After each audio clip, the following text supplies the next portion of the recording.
Yeah, it's time now for the latest instalment of our series, Taking Care of Business, where we meet corporate pioneers who try to make the relationship between business, customers and the wider world a better one for all. It could be through technology, good practice, or simply giving a damn.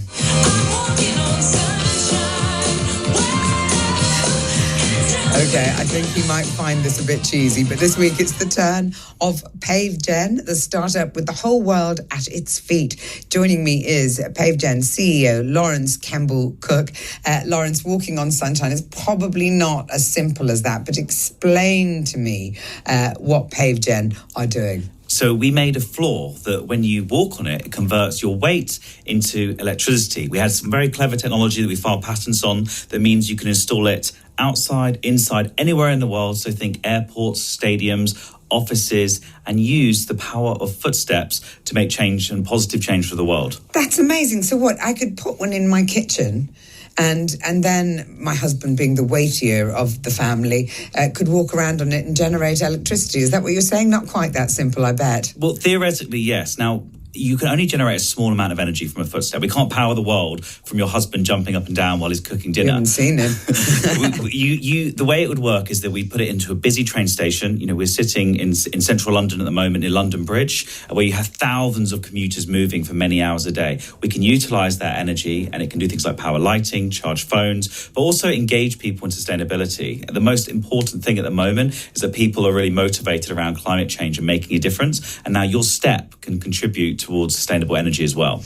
It's so interesting because it feels like part of a bigger discussion at the moment as well about how we use new energy sources in our public spaces and public buildings and so on. I know there's a big discussion going on at the moment, a big initiative, I think promoted by CPRE amongst other people, for putting solar panels on warehouses across the country, because you've got all that space, acres and acres and acres, thousands of acres of space, particularly with all the, online delivery warehouses and things. And this sounds like something else in that same vein. Exactly, yeah. I actually came up with the idea because my first ever job was at E.ON, big energy company. And they said, Laurence, we want you to build us, and I was a design engineer, we want you to build us a street light that's powered by solar energy. And after a year of working there, I failed. And they fired me, hanging my head in shame. It was my first ever job. I left there, but I kept thinking about this problem of how you can't get solar to work in dense urban environments. It works great on a warehouse roof, but in dense cities, it's really hard to generate power. So we thought, well, if we can't use solar, and we know wind doesn't work either in cities, but footstep power does work. So it sits as part of that energy mix. Is it in situ anywhere yet? I mean, tell me at what stage the business is. So today we operate in 37 countries around the world. We're backed by some venture capitalists, the Hiduja Group, and we've raised around 11 million in capital. So it's really exciting. You can see Pavegen in running tracks, in buildings in Hong Kong. You can see it outside the White House, where we use the energy of people walking during the day. We store the energy in batteries, and all the lights come on at night time. But we're also using the data to make it fun and also to give insights around how people are moving in our urban environments too.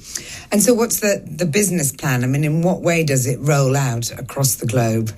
Yeah, so where Pavegen is really applicable is in all of these high footfall sites in developing markets. Now, when I started this, sustainability wasn't really high up on corporate agendas. But today, ESG is now the number one objective for big corporates and for governments as well. So we see, as in line with legislation changing and in line with more solar on warehouses, as you mentioned previously, we need to have solar on warehouses. We need to have people walking, generating energy, people engaged in this to allow us to take our technology to every city in the world, to every community in the world, and even every village in the world. So we want everyone to be able to benefit from this new form of power.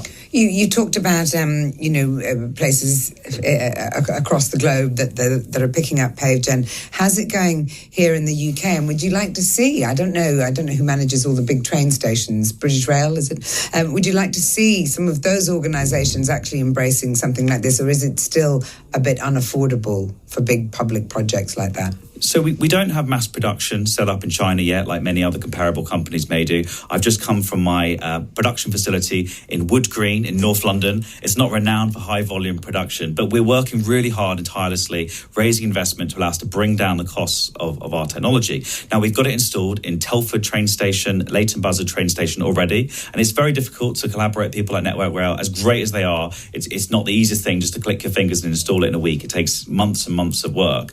But we believe that as there's this rising importance of sustainability, we can start to increase the deployments of Pavegen. And we even took it to Oxford Street as one of our first demos, where we had the energy of people powering lights, but also birdsong, making a sustainable haven in the heart of the craziness of Oxford Street.